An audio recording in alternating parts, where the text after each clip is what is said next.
va aller regarder ce qu'il y a dans le Roundup.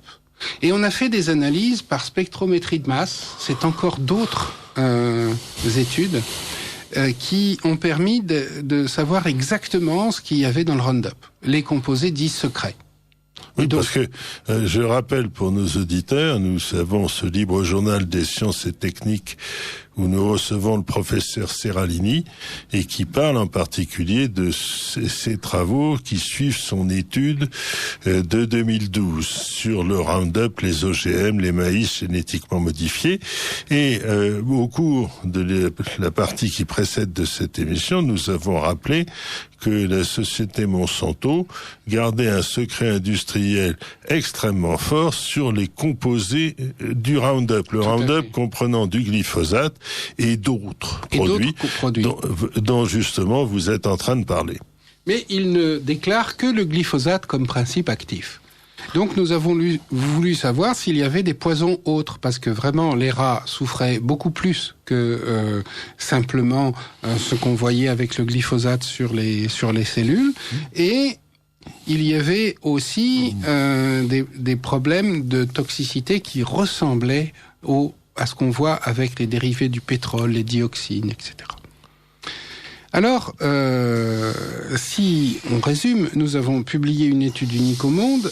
Elle a été rétractée et republiée, et puis nous avons publié les données spécifiques qui montraient que nous avions raison par des méthodes omiques que personne n'a fait non plus avec le Roundup ou avec un OGM. Alors, nous avons analysé en plus ce Roundup pour savoir pourquoi c'était si toxique. Et c'est là que nous avons vu des dérivés de pétrole oxydés associés à des graisses animales, extrêmement corrosifs, donc du type polyéthylénamine, qui ont été d'ailleurs interdits sur la base de ce que nous avons trouvé dans 130 compositions à base de glyphosate par Ségolène Royal, il y a déjà quelques années, il y a 2 ans. Donc des produits extrêmement toxiques, qui ont été repris et étudiés par l'ANSES au niveau bibliographique, qu'on appelle des POEA, c'est des familles de produits à base de pétrole et de graisse animale couplés et brûlés. Et voilà qu'on trouve des métaux lourds et notamment de l'arsenic dans tous les herbicides à base de glyphosate. Or, l'arsenic a été un pesticide autorisé après la Seconde Guerre mondiale et interdit en 1974. Alors ça veut dire que le Roundup contenant de l'arsenic devrait être interdit. Ça veut dire que d'un jour à l'autre, sans autre forme de polémique, on devrait l'interdire pour plusieurs raisons. 1, parce qu'il contient un produit que Monsanto savait être toxique, qui est l'arsenic, parce qu'il était un pesticide dans les années 70 et qu'il a été interdit en 1974, juste quand le glyphosate a pris le relais.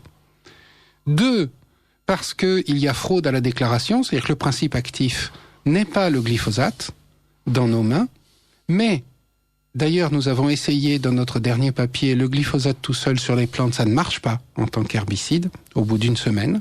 Par contre, les dérivés de pétrole et l'arsenic marchent très bien. Alors vous êtes en train de dire la chose donc, suivante, il y a fraude à la déclaration. de la suite de vos études, et ça ce sont des travaux qui datent de 2 ans ou 3 de janvier 2018. De janvier 2018. Écoutez, c'est tout récent. Eh bien, vous apportez aux auditeurs une information explosive, qui est que le Roundup, le glyphosate, bon, c'est un produit qui a ses inconvénients, mais dans le Roundup, ce n'est pas lui qui fait le plus d'effet, et ce qui fait le plus d'effet, ce sont des composés divers, dont l'arsenic, qui devrait être interdit parce que l'utilisation de l'arsenic comme herbicide est quelque chose qui est interdit.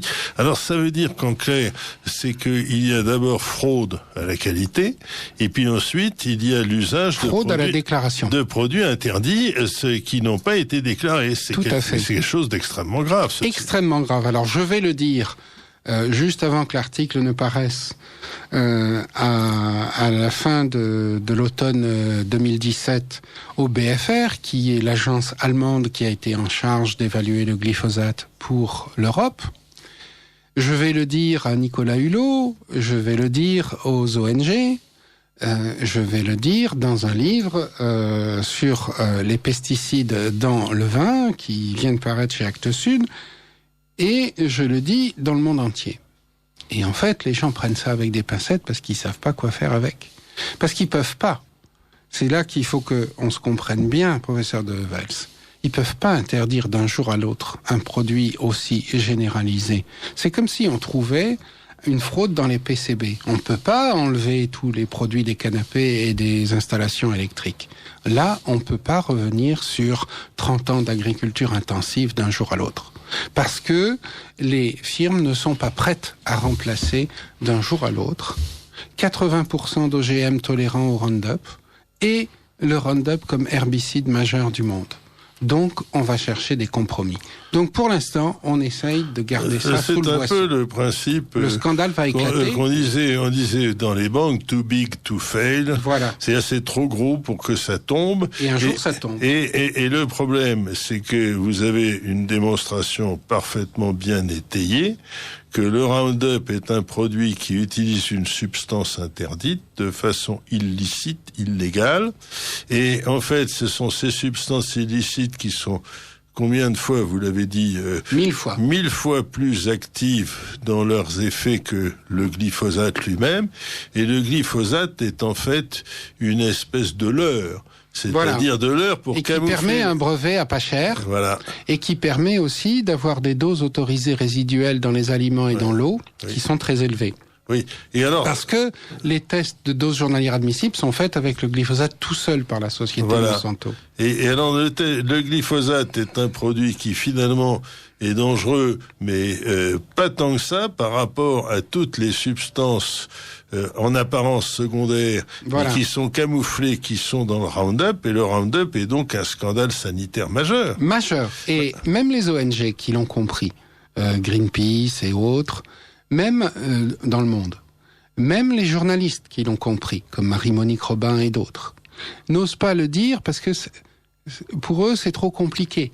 C'est-à-dire que dire il y a des poisons cachés avec le glyphosate alors qu'ils ont fait toute leur carrière contre le glyphosate, eh ben voilà, ils se trouvent. Le glyphosate est un épouvantail et en réalité, la réalité est ailleurs. Elle a été soigneusement camouflée. Alors.